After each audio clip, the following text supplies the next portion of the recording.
Hey guys, so today the garden is starting to wind down here this year, and you can kind of tell that because the zinnias are starting to look a bit bedraggled, but we've had a couple hard frosts, and so it is time to do some seed collecting, and I just thought I'd bring you guys along and watch me do the seed collecting. So each different type of seeds is a little bit of a different process, but more or less the same. So anyway, I'm gonna take you along to do that and enjoy.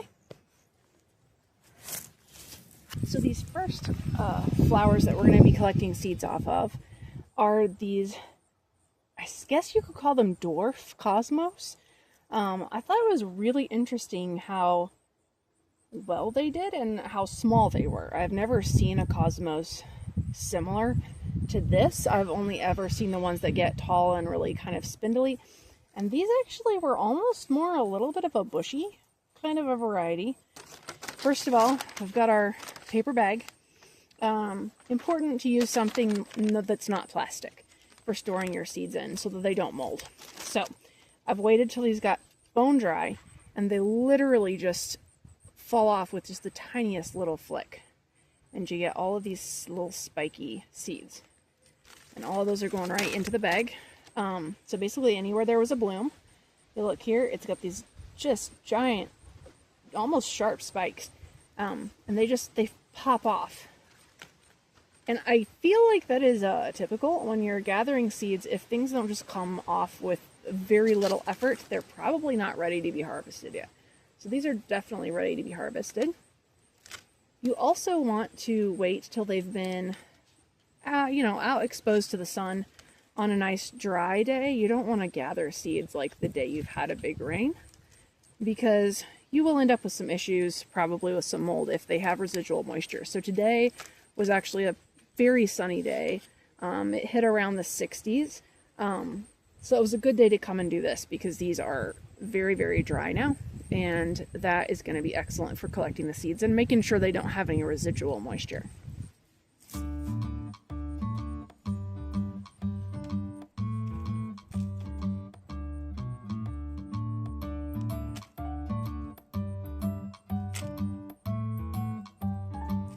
Okay, next we're going to be harvesting the purple hyacinth bean plant that I planted this year. This plant is amazing. The only caveat to that is there are parts of the plant that are toxic to dogs, possibly cats as well. I'm not sure about that. So you just want to make sure, especially the pods, don't get on the ground if you have pets. I've got my little seed bags blowing away in the wind. You don't want your pets to be chewing on the seed pods of this plant, but let me just show you how beautiful this plant is. And this is, it's dying off now. The blooms are gone and they are stunning. The blooms of this plant are just beautiful.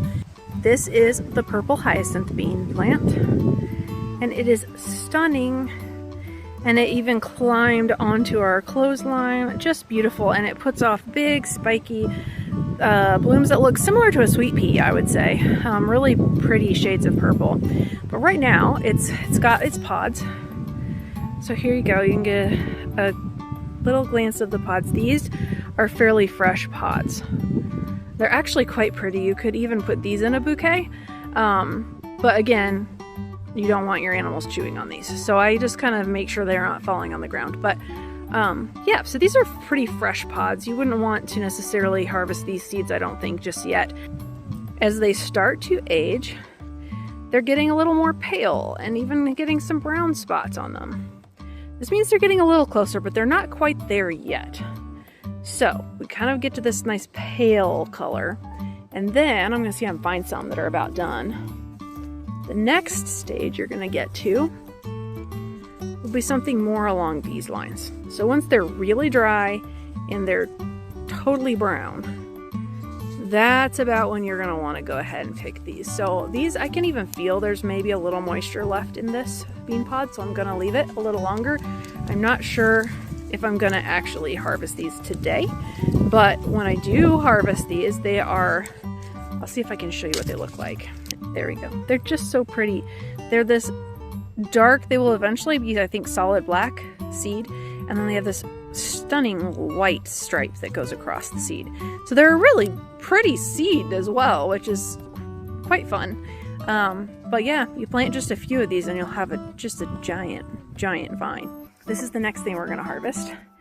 It is called a purple long bean, and I have them growing here in my arbor, so I'll show you. Okay, so here on our arbor planter, we have a lot of different things growing. But on each side, I had planted some of this purple long bean. I didn't end up harvesting very many of the beans, I just let them set seed. So I have a lot of these long dry pods now that I have let set on the vine for probably weeks now to make sure they're good and dry. So basically, same as with the purple hyacinth bean, you're gonna pluck these pods when they're extremely dry and brittle and they've had a good sunny day to burn off any excess moisture that might have accumulated on them. And then you're just gonna split the pod and you're just gonna get a bunch of these little beans.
That's quite a few. Look at that.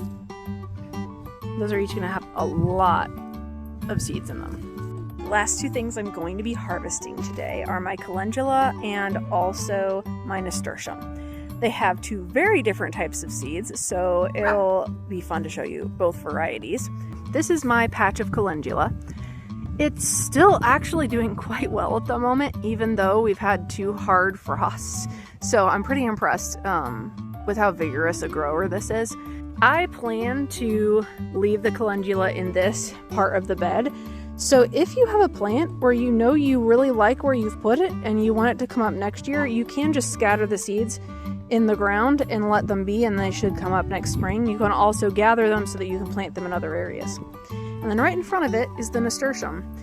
And this thing is beautiful. It's just now starting to wilt because of the frost, but it's still looking quite delightful. And if you happen to like the tropical plants and you like the tropical vibe in your garden, this would be an excellent companion plant to throw in with maybe a cold hardy banana plant or something along those lines, because it does have a tropical feel to it, but it is incredibly cold hardy. So, and these are obviously do your own research, but parts of this plant is also edible. So that's kind of exciting. So, all right, we're gonna harvest some seeds from these guys. Okay, they're a little hard to find, so you get to go on a little bit of a hunt.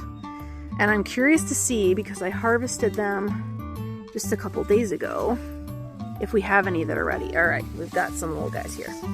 So you're just gonna have to kind of look around for these little seed pods. Usually they'll have 3 in a cluster. Now with nasturtium, these aren't ready yet. Oh, maybe they're okay. If you barely touch them and they fall off in your hand, they're ready to harvest. If you have to really tug on them, they're not ready yet. So this one was probably somewhere in the middle. Let's see if we can find another one. Okay. Here's another guy right here. Whoops. Here's another one. And there's just one on this one. And again, like I'm rolling him around on my fingers and he's not coming loose, which means it's probably not time to harvest that one yet. Here's a triplet. Typically they come in groups of clusters of 3 like this. And they came right off. See, I barely touched it and they just fell off in my hands. So basically what you're gonna do with these little guys is you're just gonna set them out, not in direct sunlight, but somewhere in the house where it's a little bit warm and they can just dry over the days or weeks. And you're just gonna let them sit and dry. And eventually they're going to get completely hard and they're gonna turn brown. And they're gonna be like rock solid, dry, hard. And that is when, you know, they're ready, that you can put them away for storage and you can plant them. So I love nasturtium. They are such a delight to grow. They're very hardy and vigorous. They're also great companion plants for other plants because they tend to act as a trap crop. Sometimes they can repel different bugs, so they're excellent companion plants. Right here at the calendula, we have a perfect example of what they look like when they're ready to be harvested. They just, the bloom just kind of turns to this hard little curly Q thing, and the seeds of these are fascinating. They're actually kind of like little curls with spikes on them. So you're just gonna kind of rub that in your hand, loosen them up. I'll show you what they look like. Right here you go. This is one of the seeds.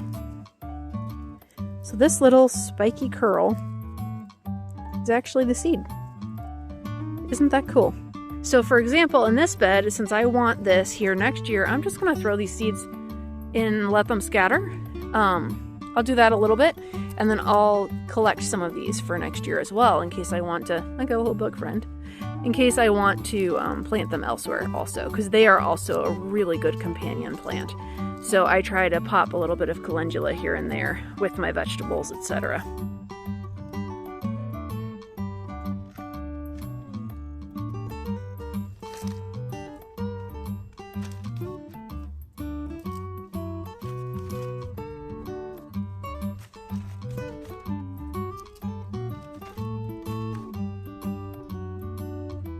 Quite a bit. Okay, so I have a lot of different basil here. I have Thai basil that I grew from seed, and if you've never tried Thai basil, it is incredible in any kind of oriental cuisine. It just has a distinctively different flavor. So I've got Thai basil, I've got regular basil, I think I've got some spicy globe basil. So we just have a ton of different kinds. I also planted lemon and lime basil, which are a new favorite of mine. They smell fantastic. So here's my question. How do I know when the seed is ready to come off? Because I can like kind of force some of these little blooms off, but that to me doesn't feel like that's necessarily seed that's ready to be plucked.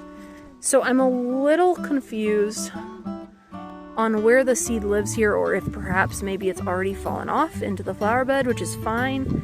So I have not researched getting seeds off of basil plants, and I am just curious if you guys have any information on that. So, I hope you guys have enjoyed watching us gather seeds from the garden. Are you coming back for the ending? Yeah. Whee! I know. I know. Fun times. So thanks for joining us.